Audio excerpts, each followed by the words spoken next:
All right, well, welcome everybody. Thanks for coming out. I thought this would be a fun presentation. Well, it's been a while since we've done one on antenna performance theory, selection, that kind of thing. So that's going to be the topic tonight.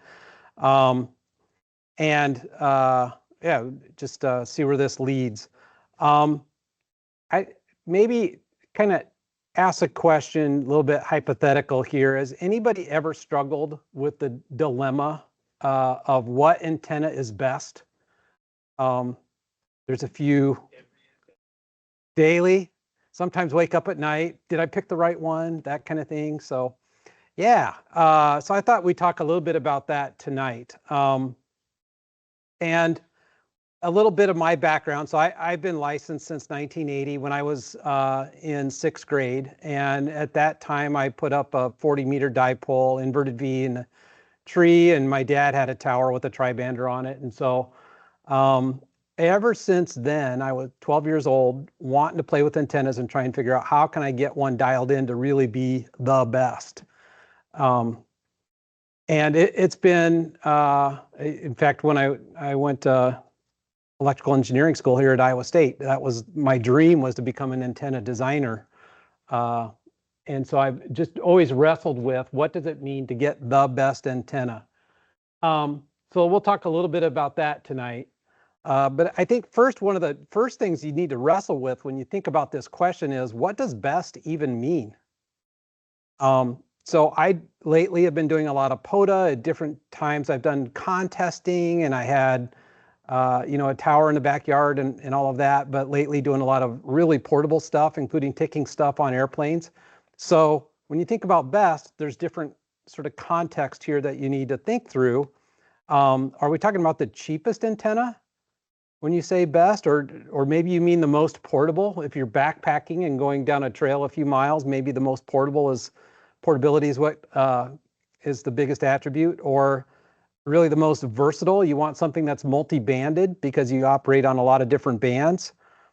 By the way, I'm thinking mostly HF as we're talking through these things here tonight, but same kind of school of thought will apply to a lot of this. Does best mean something that's particularly directional? Are you interested in front to back ratio on a Yagi, that kind of thing? Easiest to deploy, that kind of goes along with portability. Or if you're a contester, maybe best means to you whatever's going to get me the most QSOs, right? How can I get the biggest score? Or if you're a DXer, maybe it means how can I get the most DX? And another factor might be what gives me the best signal to noise ratio when I'm receiving, because there's a difference between different antenna types, right? Verticals will have a different noise floor than a loop. So just a few things to think through when you say what is the best. And if you're talking to your buddy and he says, I think I've got the best solution for you, I think it's probably wise to ask, well, what do you mean by that? When you say best, what do you mean? So I said, let's put some constraints around this question and a little bit of definition. So first constraint I said was, I'm looking for the antenna that will generate the most QSOs on 20 meters under normal propagation conditions between the following antennas. So I'm going to line up several antennas and I'm going to ask the question, which of these is going to generate the most QSOs? Notice I dialed it in to my constraints here to a particular band, particular propagation conditions, and then here's my contestants. So since we're talking politics, I guess these are my candidates for best in this particular case. I said, typically I might go do a POTA operation. It's something portable with a 17-foot telescoping whip with 12 radials. That might be candidate A. Candidate B is an end-fed half wave with a 49-to-1 transformer and 33 feet of wire sloping up to about 20 feet, maybe up into a tree, maybe up into a fiberglass mast, but that's going to be candidate B. And candidate C, the third antenna, would be a 20-meter dipole in inverted V layout the center at only like 20 feet and ends down about 6 feet off the ground. So kind of a low inverted V. So that's my 3 contestants. So now you've got the criteria up at the top and the 3 contestants A, B, and C. Does anybody want to throw out a guess, a vote on what you think is the best, giving these criteria? Yeah. I see a C. What is that, Dave? Oh, an A. Oh, the inverted. That's an inverted V. Okay. Dave says the inverted V dipole. Clint is going with the inverted V. Very good. Is anybody going with anything other than the inverted V? All right, we'll see. Oh, so let's pause and think for a minute. Historical comparison methods. I still probably hear this on the radio a lot on HF. Maybe not as much as I used to, but somebody puts up a new antenna and you hear, this is antenna A, and then a click. And then this is antenna B, and they go back and forth between A and B. That antenna comparison method has gone on for years. And just thinking about that as a way to analytically decide, is this a better antenna than another one? I think there's a few things to consider. First, there's a human factor. How good is your buddy's ear really, especially on single sideband, where the meter's flopping around? How good is your buddy's ear really at determining which is best, or even the meter on his rig? Does he hear well? Maybe it's a guy that's kind of hard of hearing anyway, and he's trying to tell you. And is he even really using an S meter? Another factor is you're only talking to one guy. That's his one data point. So with this methodology, here's a couple pros and cons. First of all, it's cheap and easy, right? Anybody can say, how do I sound on this one versus the other one? Cons, it doesn't really consider weak signal reports. Typically, you're just talking about guys maybe that are, you're starting out talking to somebody who's fairly strong anyway, and then you switch the other antenna to see how that works. But you're not talking about guys that are typically S1, S2 level. Obviously, it's very subjective. That guy that you're talking to is, maybe he's got whatever, the way you're saying the letter A or the letter B, maybe that's what's influencing his selection. And as I mentioned, you're only talking to one operator at a time. It would be great if you had hundreds of operators that you're talking to at a time give you that feedback. So this is a more modern approach to comparing antennas. This unit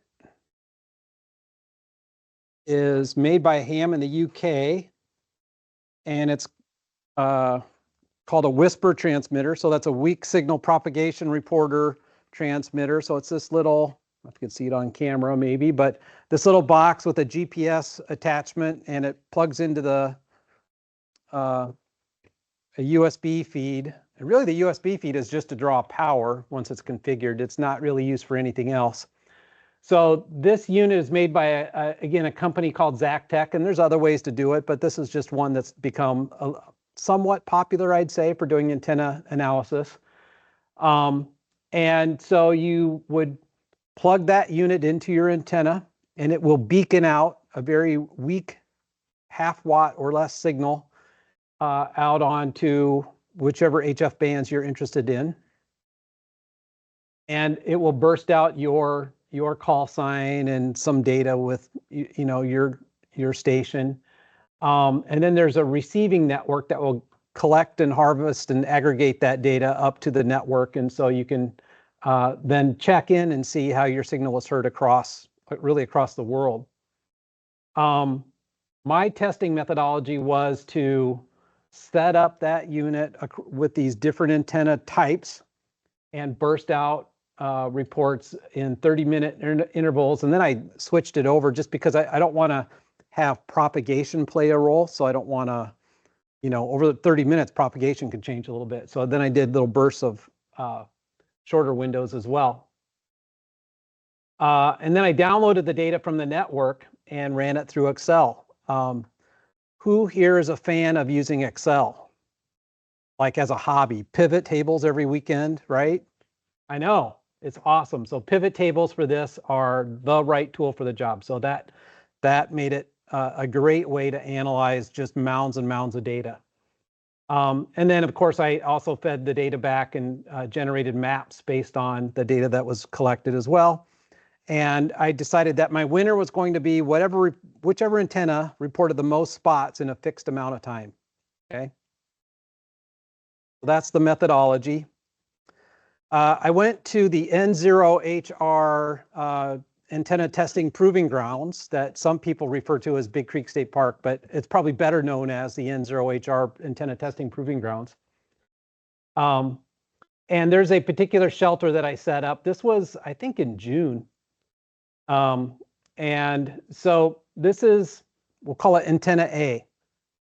I probably have used this antenna on more POTA operations than any of my portable antennas. So it's been with me, I think, in the last 2 years. I was just telling Arnold, all 48 states in the lower 48 plus DC. So I set that thing up just about 2 months ago, maybe 100 yards from the White House, and it's kind of been everywhere. But it's just like a $20, well, the one that I bought was very, very cheap off of a Chinese distributor. So a $22 telescoping whip with about 35 feet of coax. And I can set that thing up with a dozen radials in just 5 minutes or less. So it's very fast to deploy. Very compact, fits in a suitcase really well. So that's antenna A. Here's a model of that antenna. Not very interesting because it's just are they not seeing it? No, I just want to minimize this stupid box. Oh, yeah, sorry. It's showing up, it's covered up Yep. here. Yep. Antenna A is modeled here, just doesn't look too exciting in this model here, but that's just obviously a vertical, and then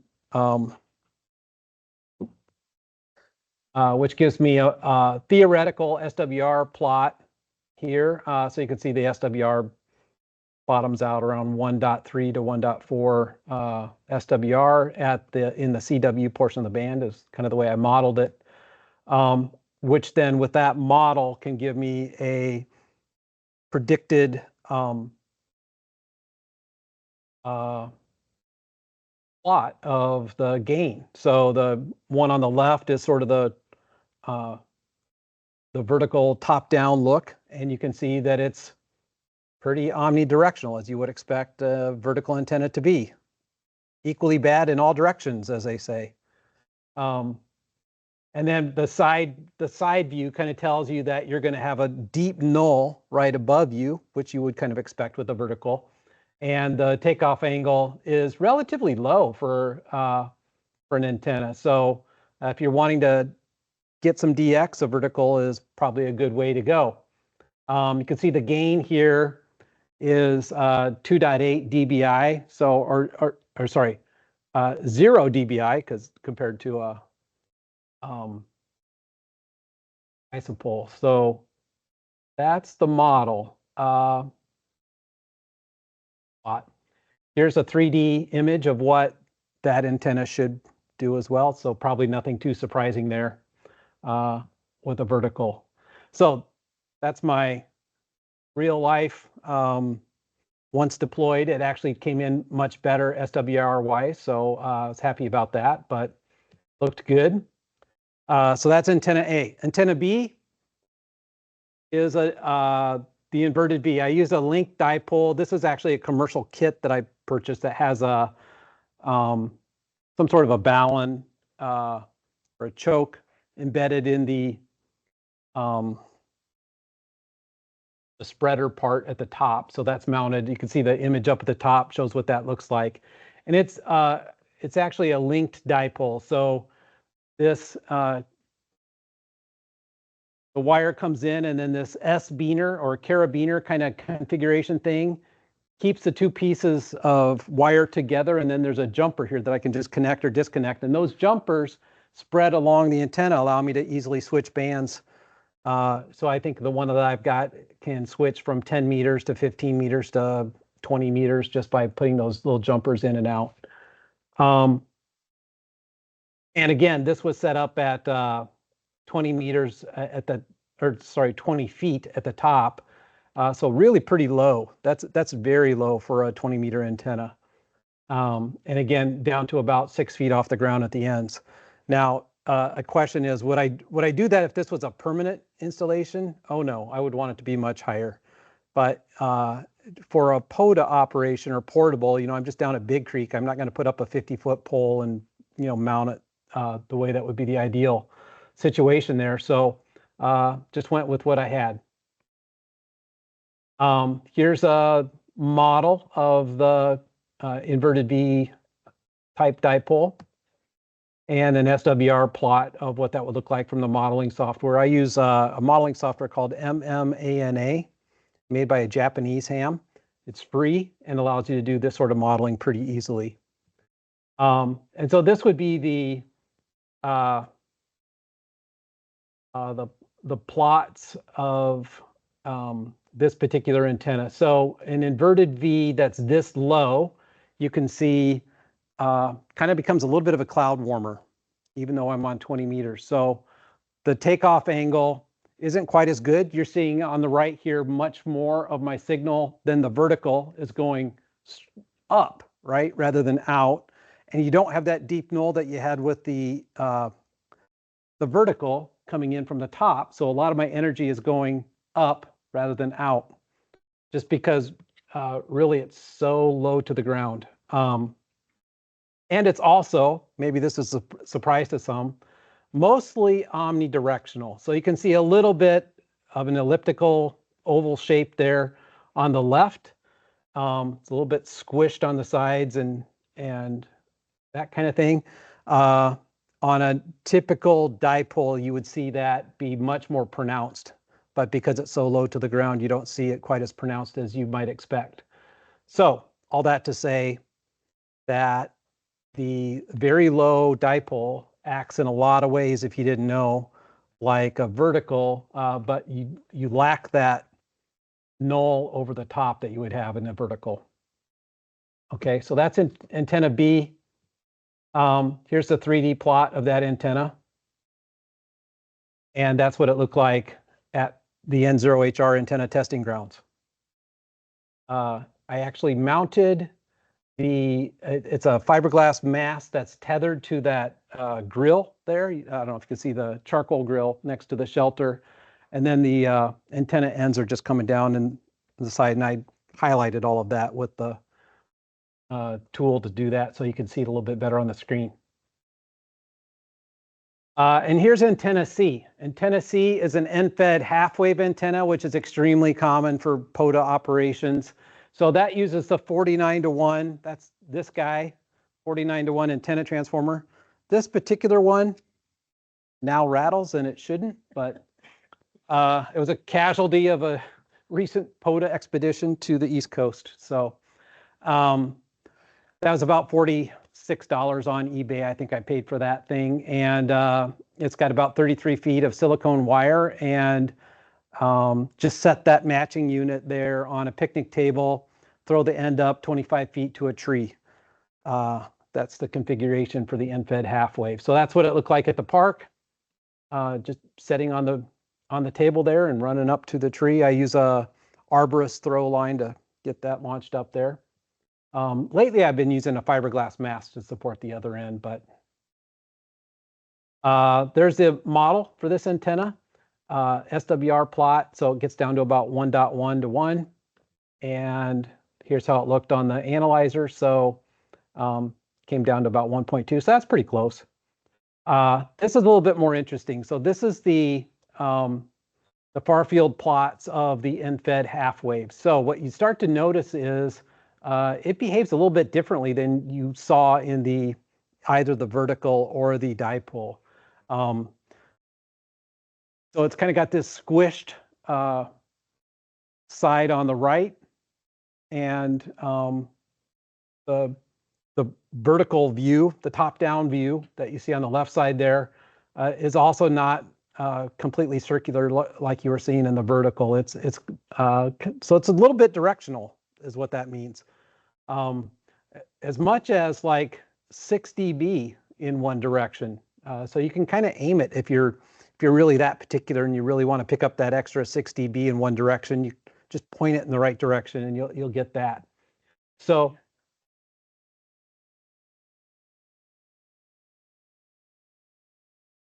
here, it's probably easier to show you here. So if you look really close, you can see a faint blue line coming up out of it.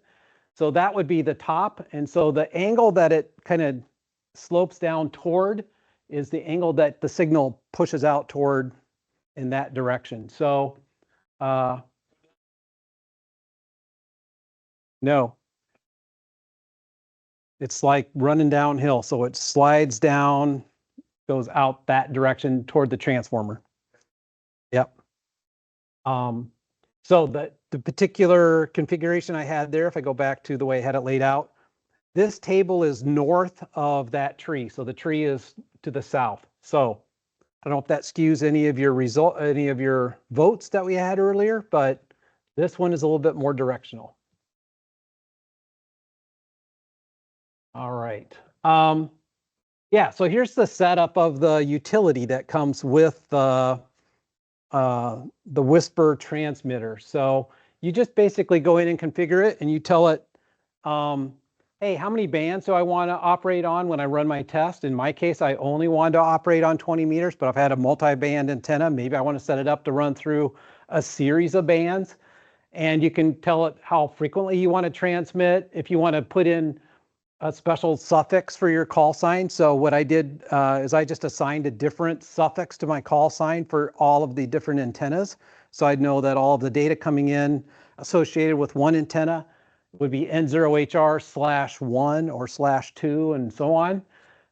It will use the GPS unit to calculate your precise location. So that gets fed into the whole thing I'll explain that in a second. It's also very useful for timing. So the way the Whisper protocol works is the transmissions have to be on certain time slots, and so that's used for that as well. And what else is in here? Over here on the right, you can see this is the cluster of satellites that it's looking at GPS-wise. So you can see that it's currently seeing, I don't know, a dozen or so GPS satellites to get its data. So yeah, so that's the Whisper software. My test setup on this particular day, notice I had 2 laptops running in my Yaesu FT891 as well. So I figured if I'm sitting in the park for a few hours doing this antenna test, while one antenna is being tested, I'm going to use the other antenna that's just sitting there doing nothing to do a POTA activation with CW. So that's wanted to make use of the afternoon there. And yeah, so I had fun doing that. So that's why you see 2 laptops. But this particular day, the conditions, 20 meters, HF band, you see that the reports were that it was poor propagation that day. I don't know if that factors into your thinking, but I think it's worth considering, what are the solar conditions as you do any kind of testing. So, all right, let's get into the data. So this is what the data looks like. So basically there's a website that's called whisper.rocks. And you go to this website, punch your call sign in, and you run the filter right, and you'll collect all the data back that's been heard for your particular call sign. So it provides you can see each row is a station that heard you, what their particular grid is, so you know what grid square they're in at the moment, your frequency, your power, signal to noise ratio is this SNR column. So you know your signal to noise effectively how well they're hearing you, in other words. The K column is the distance from you and your grid to them and their grid. So you can see in kilometers, so you can see how far away they are. Transmit azimuth, so that's your beam heading. And is there anything else that's too interesting in here? I don't think so. So you just get all this data. So that'd be, that's one guy telling you, hey, I heard antenna A sounded better than antenna B, only I'm getting hundreds and hundreds and hundreds of those, from all over the place by pulling this data in. Next, I pulled all that in and pasted it into Excel. So now I have the same data just dumped into Excel. And then I created a pivot table of all of that data. So that's taking antenna 1, antenna 2, antenna 3, pulling all that stuff in, and I just ran a bunch of statistical stuff at it. So what was the longest distance heard from all of those, and how many stations were heard on this antenna versus this other antenna? What was the average signal to noise ratio report? So I'm just kind of looking at all this stuff to see really what's going to answer my question as to what's best. Yeah, this is antenna number 1. Oh, well, I don't know if that's... Okay, so let's go back. Maps. So this is taking that data and looking at it geographically now. I don't know if you could see all the lines on here. This is a 17-foot vertical. And if you look at the way the map tells you, there's 283 stations heard me in the little test window that I was running this in. And the furthest of which were, I think this is probably the Azores and into Central Europe, Eastern Europe there. It looks like maybe Austria and Germany. So pretty good for a little $20 antenna and a dozen radials thrown out on the ground. That's the 17-foot vertical. Okay. This is antenna number 2, the linked dipole, the inverted V. Didn't really have any DX. All pretty much in the US and Canada. 265 stations. And here's the end-fed half wave. Again, no DX, but 408 stations. So if we compare those together, here's kind of the results. I was surprised to see that just a couple things here. The furthest station was heard on the 17-foot whip. And maybe, for a vertical antenna, maybe that low takeoff angle, maybe that kind of factors in. You think, okay, that's maybe logical, but just a little 17-foot vertical outperformed either the dipole or the end-fed half wave in this case on this day. The count column shows you, I tried to really, do apples to apples here.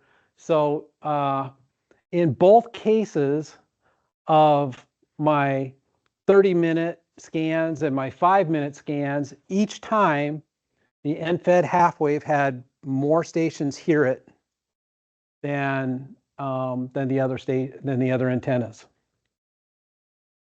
I wouldn't say, I don't know, what you guys tell me if that's significant, but if you look at the 30-minute scan, the end-fed half wave had 408 stations report that one versus 265 and 283. So to me, that seems kind of significant. It's probably beyond the margin of error. And same thing with the 5-minute window, 43 versus 30 and 34 stations heard. So that was interesting, but that's just one day, one setup. Yeah.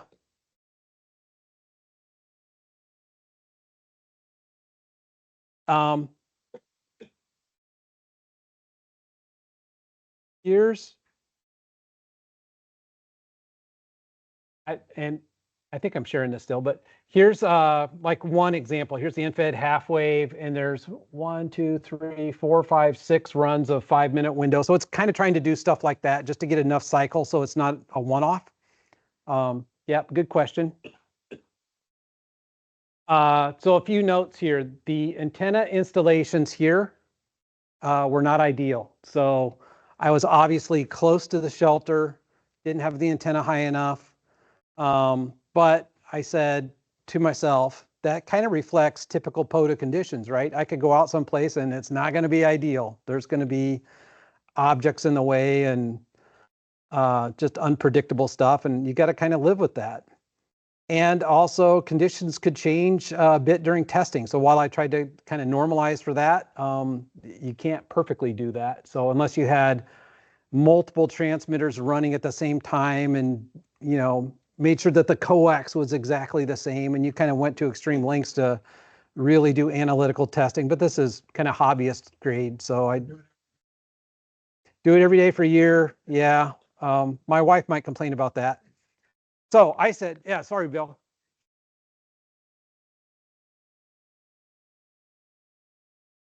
Yeah. Yeah, I tried to, as much as possible, model what I was really seeing. So I didn't, I didn't build a model of the shelter and have it like right next to the antenna, but I did say, okay, the end-fed 49-to-1 had to be so many feet off the ground, and I tried to get everything antenna-wise the same. So in the spirit of testing and are we seeing what we're really seeing, and to ask that question again, so I said, let's rinse and repeat. So in October, I went back, but this time I tested at a different shelter. The Firefly shelter is my favorite at Big Creek, if you ever wonder. And here's awesome, as it should be, the N0HR Memorial. Here's the setup on that day. It's probably way too hard to see the wires, at least all of them, but you can see my fiberglass mast going up into the tree, just leaning against the tree, and then coming down is the end-fed half wave going to a picnic table, and then off in the distance, I tethered to this, it's the reservation sign for the shelter, my DX Commander 30-foot. It's not extended to 30-foot, but that's the 30-foot fiberglass mast, and then the link dipole is out there, and then the vertical was off to the side on the other side. Another thing that I wanted to make sure that I tried to do as much as possible is separate the antennas. I didn't more than one wavelength away. Like I didn't want them close enough that they would interact with each other. Thought that was important. So here's the dipole in this next pass here in October. So the dipole had 651 contacts, again, kind of spread across North America. Here's the end-fed half wave, 358. And don't get too wrapped up in the numbers that I'm saying off to the side, because I think there were probably different time frames used. But this was interesting. So here's the 17-foot whip. And it was heard into France and Australia. Maybe that's Tasmania. That's pretty crazy. So that 17-foot whip was really a DX performer that day. And I think in this case, I don't know if I had it doesn't look like it, the 12 radials mounted at the bottom. I think I switched to using a Faraday cloth, which has kind of become popular with POTA guys lately, to use this kind of shielding cloth, almost like chicken wire is the effect for a ground plane. So just looking at this second pass of testing, and I tried to, I tried to normalize some of this. So there's more runs that were done on one antenna versus another, and that's kind of because I got distracted doing POTA and doing some other things on the other antennas. But all that to say, I tried to average what was the average number of stations that heard me in each of these time slices. The linked dipole was heard by more stations, but not by a lot. Really, in each time slice, So that was heard by 61 stations per time slice. This one 59.7 and this one 59. So I'd say they're all really close to each other in terms of number of stations heard in that pass of testing. But it was interesting that in terms of maximum distance, again, that 17-foot whip, because it was heard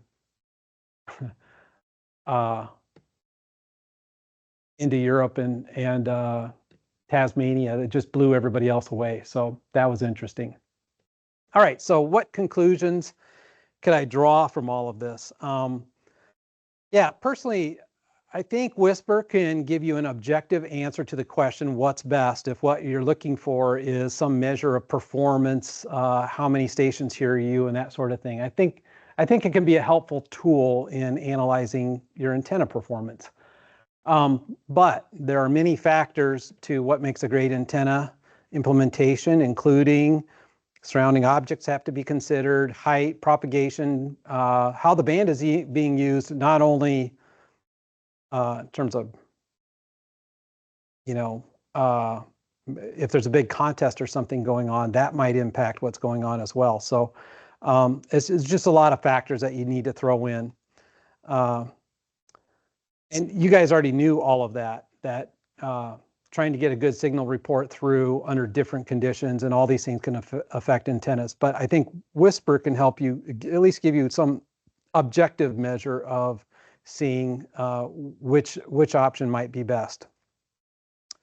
I also said one of my takeaways is that testing antennas can be fun, but we shouldn't let pursuing a perfect antenna get in way of enjoying the one that you have that's just kind of good enough, right? It's easy to do to keep on with the quest for one more dB, and if I could get another 10 stations out, maybe my contest score would improve or something. And if you get into that sort of analysis paralysis, you may never actually go out and have fun. So that's just my own personal reminder, mostly to myself, to at some point give it up and just go play radio. So all that to say, there's more to come. I plan to do more personal antenna shootouts. I like one thing to test that magic carpet Faraday cloth on the ground versus actually using radials. I'm kind of interested, what's the performance difference? Directional antennas, it would be fun to test directional antennas and see front to back ratios of phased arrays or something like that. I did pick up for my birthday present a Buddy Hex, which is a hex beam antenna on a mast. So I'm eager to do some antenna testing with that and see if front to back ratio, or you could basically run a test for a while and then spin the beam around 180 and see what the difference is. Because by doing some of these things, we even talked about doing it for field day this year. We did do it for field day. We had some inconsistent data that came out of the results, so I didn't throw it into the presentation. But Clint and myself and was Mike, or who has the other, Kent. So the three of us all have this same Whisper transmitter. And ahead of field day, I was kind of wrestling with the question. I think Clint and Kent were too. Like, maybe we could use this to figure out between this off-center fed dipole that's over here and maybe a vertical that's over here and another antenna that's over here, with just run an overnight test, come in the morning and see which one had the most contacts. And ahead the night before field day. So then to use that information to help guide us as to how we should kind of balance our antenna usage throughout field day, because we would have some data rather than just a group of guys throwing some stuff in the trees and crossing your fingers. So that was the idea there. We ran into we got in and started looking at the data, and I kind of cringed because we hadn't all set up our beacons the same way. So some were set to go every 2 minutes and some were set to go every 5 minutes. And there was just enough differences there that it kind of polluted the data. And so we threw it out, but lesson learned for next time. We should take a look at doing that again. So that's what I've got. I don't know how much time that was. I know people are always nervous to ask the first question, so we're gonna go right to the second question. Clint, what's the second question? Can I ask a question? Yes. Okay. See, you did it.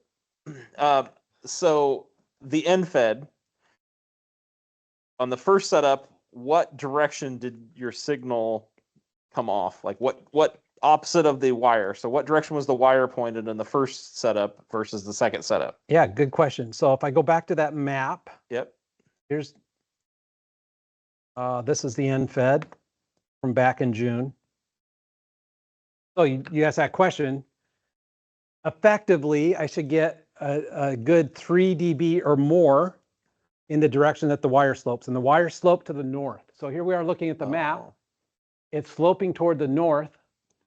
I don't really see a lot of results from Ontario and Alberta or Saskatchewan. So does that, right? So that's the question then. Is there a problem with the antenna or just nobody lives there? Were So there spots from the other? no. So, okay. So if I look at the other antennas, it's the same black hole to the north. But yet that was the end fed was the one that you got the most, even with the wrong direction. Despite pointed. being pointed in a direction in which nobody Yes. lives, Okay. it still got the most. So it makes you wonder, had I found a tree that would have aimed me more to the East Coast, would I have seen even more of a results in that And the direction? second time you set it up, what direction did it point? It would have been sloped toward the northeast. Yeah. Yeah. What do you mean slope toward, but you mean it's like falling over towards the northeast? Yeah, so the transformer, the 49-to-1 is on a picnic table here, and the wire goes up to a tree in the direction of that slope.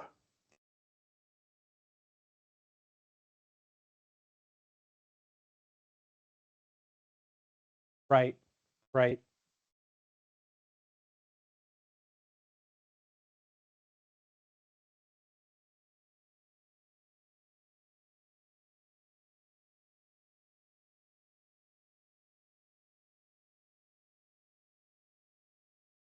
Yeah, there wasn't any receiving stations in Canada in that straight north direction anyway. Arnold. Okay, I think you mentioned this, but I wasn't sure. So what mode you use? CW, only CW based measurements? This is its own mode. The WSPR, the whisper mode, Okay. is its own mode. I just use CW while this is off doing its thing. So yeah. Yeah, but CW actually is another way that you could do testing, because on CW you have what's known as the reverse beacon network. And so if you're operating CW, you will get, similar to this, you'll get a network of stations reporting your signal back with Yes, the strength. Beacon network. Yeah. And so I was curious why you didn't use that. Because I would have to send CW for an hour or two, you know. Yeah, Yeah, but I don't know, what would I send for an hour or two? It's not really, CW isn't really a beacon mode made for doing that. I've never heard anybody use the RBN that way, but. The pickup rate is so much.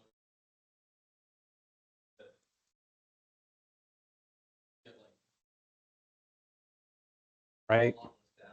Whisper as a mode is impressive, that you can tune to a frequency and hear nothing at all, and your signals will be picked up. And yeah, like below S1, there's still stuff coming through. So Skip.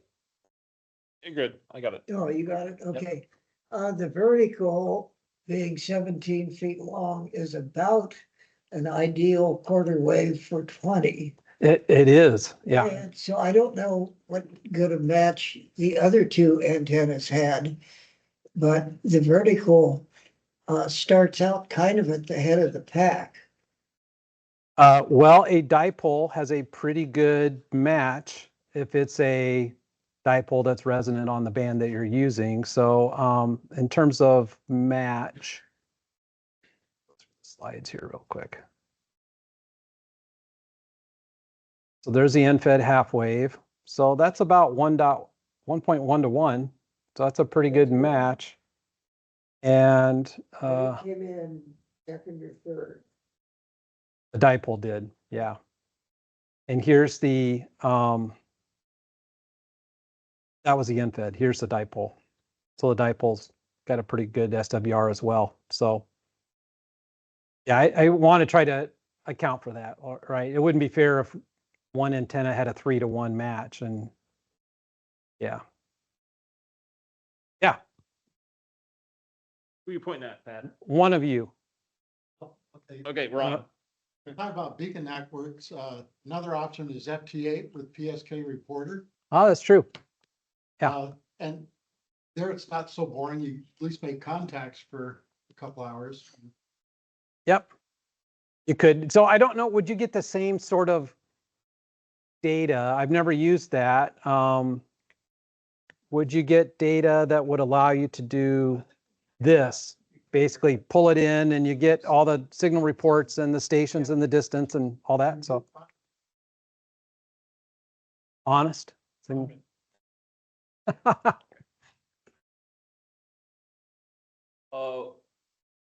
I'm pretty familiar with your first location. What was the soil like at your second location?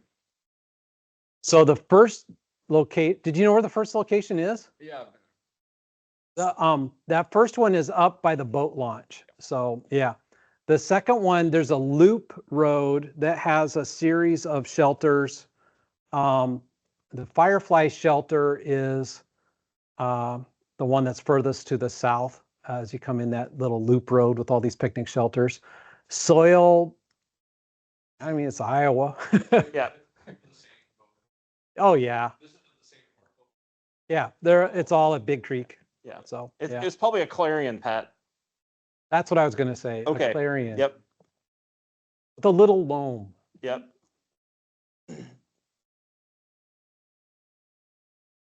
Klaus. So the testing was done transmitting. How would it change if you tested receiving? Is there a difference? Would the antennas perform differently? So different antennas will receive differently. I guess the theory is I can usually hear what I'm looking for if I'm going to do contesting or POTA, I'm more concerned with am I getting out? Because I usually have the weaker signal and I will usually hear them. Different antennas, like I mentioned earlier, will hear differently. So a vertical can be rather noisy if you have vertically polarized noise that's interfering with your vertical, as opposed to like a loop antenna, which is usually pretty quiet. So in terms of which will hear the best or one better than another, that's a good question. You could probably come up with a way to test for that yourself. I have to think about that. You could potentially set up your own whisper receiver. I wonder if these guys that have these whisper receivers on the network, if they compare antennas in a similar manner, just on the other way around. Yeah, I don't know. Good question. Okay. Last call. All right. All Thank you, right. Pat. Sure.